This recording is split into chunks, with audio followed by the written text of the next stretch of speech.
everyone, and welcome to Boothy's Bites with the man himself, Mr. Chris Booth. How are you, Boothy, on this Monday morning? Hey, Jackie, how you doing? All right? Happy March. Happy March. Yeah, my goodness.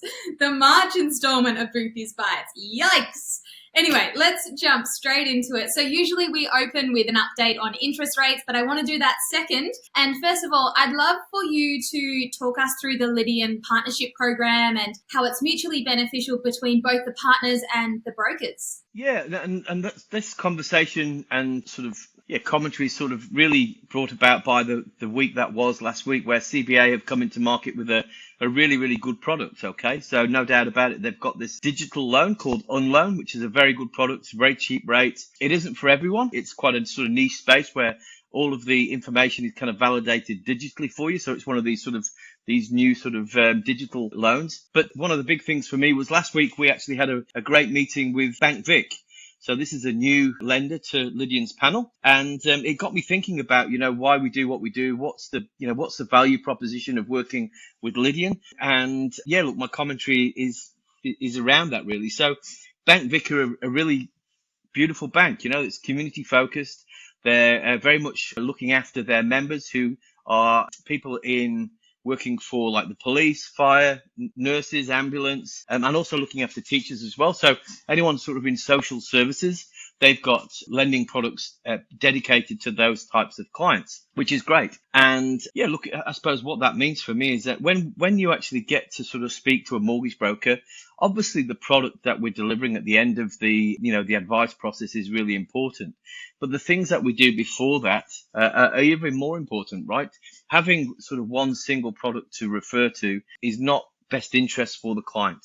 So, where Lydian is really coming from is that when you do introduce a client to us, we're obviously going to do that sort of that needs and objectives and that discovery session, finding out about that client. And if their profession is such which it suits a particular lender, well, then we've got over 60 different lenders which actually sort of match up that social and financial profile to those different lenders. Secondly, as well, when we want to press that button and send a client to a lender, we want to have a high probability that we're going to get approved, right? There's no point in actually sending that client to a bank and going, oh, sorry, declined, okay? And then the client going, well, really, what happened? And that's not what you get in our world, okay? So, the work we do before we actually make a recommendation for a lender and then send the details of a client to a lender is huge. We collect a lot of information. We go through like a really detailed due diligence process. We check serviceability. We do valuation reports on property.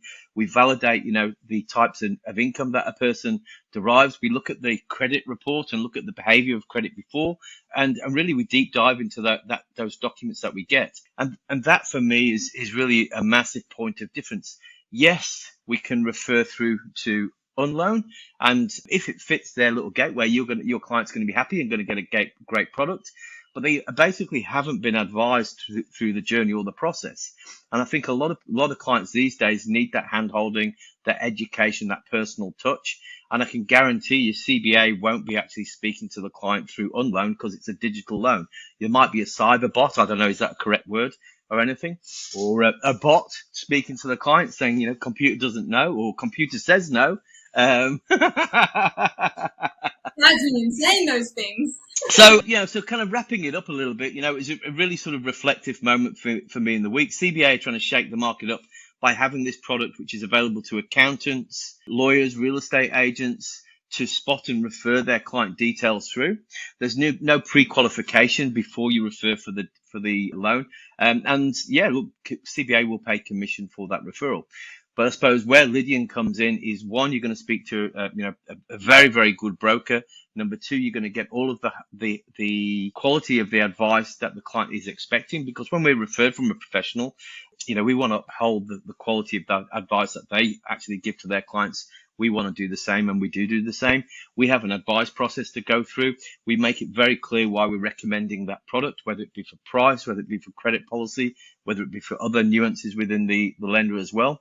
We make it very clear to both the client and the partner what commissions we get paid from each different lender as well. So it's a really transparent conversation. And really, I just want to say, stick it to CBA. It's a great product, but you've just gone about it the wrong way. If you want that product to have value in our lending market, well then, you should be broking that through the broking channel as normal. I'm more than happy to, to talk to CBA if anyone watches Boothy's Bites this month and talk how we could do that, But anyway, sort of my message is, Lydian is about giving advice. We're actually about helping clients, and we want to make sure that the outcome that we get for the clients is kind of locked in up front. So anyway, that's my preaching moment. Hopefully I didn't take up too much time.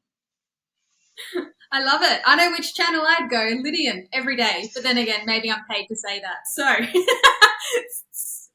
so moving on to interest rates now. What is the update there? Well, we've had a month which was really quite, sort of low key, to be honest. Again, we're talking about inflation. Inflation is coming down, which is great. There is a bit of sort of, the commentary really is now turned, and we're really waiting for sort of next indications, but certainly growth in the economy has really stalled, both domestically and internationally in sort of similar marketplaces to Australia.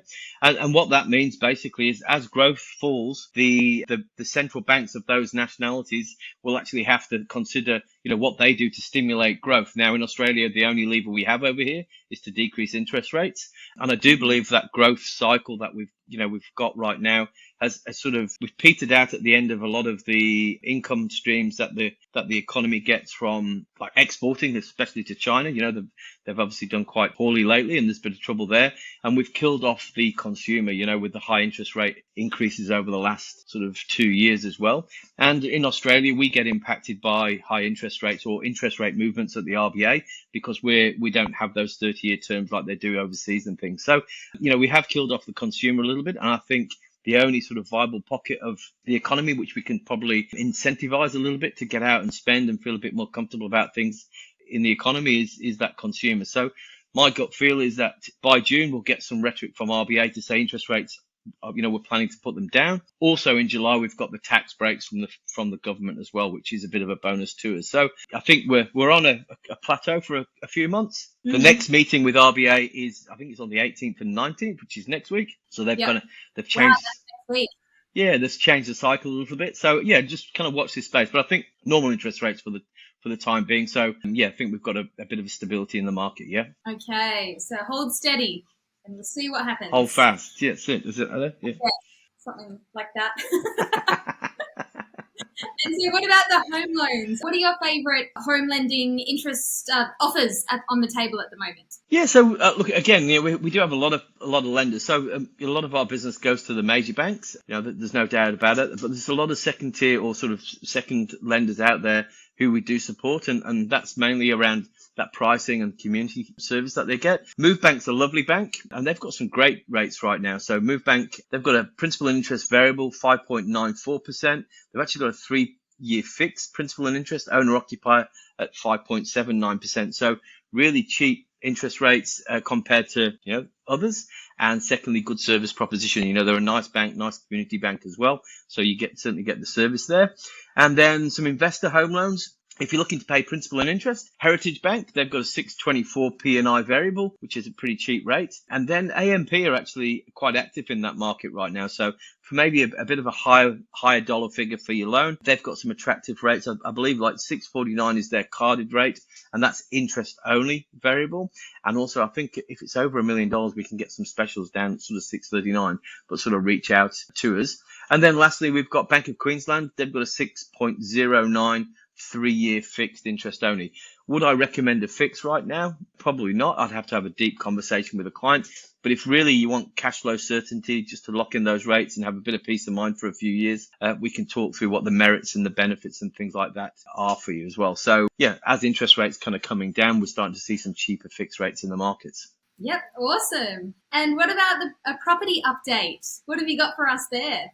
Well, I'm no property guru, okay, but it seems as though the property market is still pretty hot. Clearance rates are really, really strong, and certainly there's a lot of demand. I mean, Lydian, we've got lots of pre-approvals in place for clients, maybe on that sort of first home buyer or that first home sort of space. So a lot of demand with finance ready to go find that first home. And really what that means in that price point sort of first home buyers, sort of the 600 to sort of $1.5 million, that's really heavily contested. The apartment market in Sydney is pretty hot. I've seen some recent auctions which have been quite crazy for apartments locally.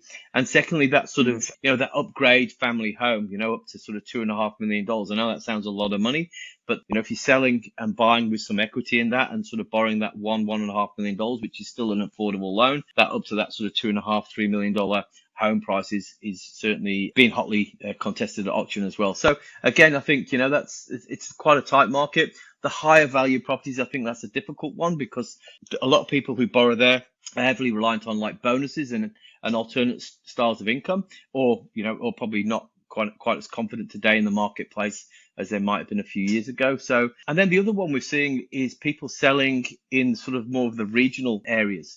So, Sydney being a hub, being a city, a lot of people through COVID went out, or pre-COVID went out and bought, sort of on the fringe suburbs or in the sort of regional suburbs, which were connected to Sydney, but still kind of a 1.5–2 hour commute. And I think what people are having to do now is kind of reassess that lifestyle, because the work from home availability is probably not as easy to manage. Secondly, there is demand for people to get back in the offices, whether it be like a couple of days a week and things. So, that call card back to more suburbia, closer to a CBD. We're starting to see a few sales of properties in those regional areas and people trying to buy back in the cities again. So that's my property snapshot. Love it. And just to finish off, what's news at Lydian HQ besides our new uniforms we're wearing? Yeah, it's White Monday. I think yeah. So for us, really, we've got a few new brokers in Lydian over the last sort of 6 months, and really what that is doing is kind of plugging in some of the pockets that we've got with regards our national partner being H&R Block. So H&R Block has got sort of 18 districts around the country, and we're trying to find appropriate mortgage brokers in those geographical locations to support the sort of rollout of services with those districts.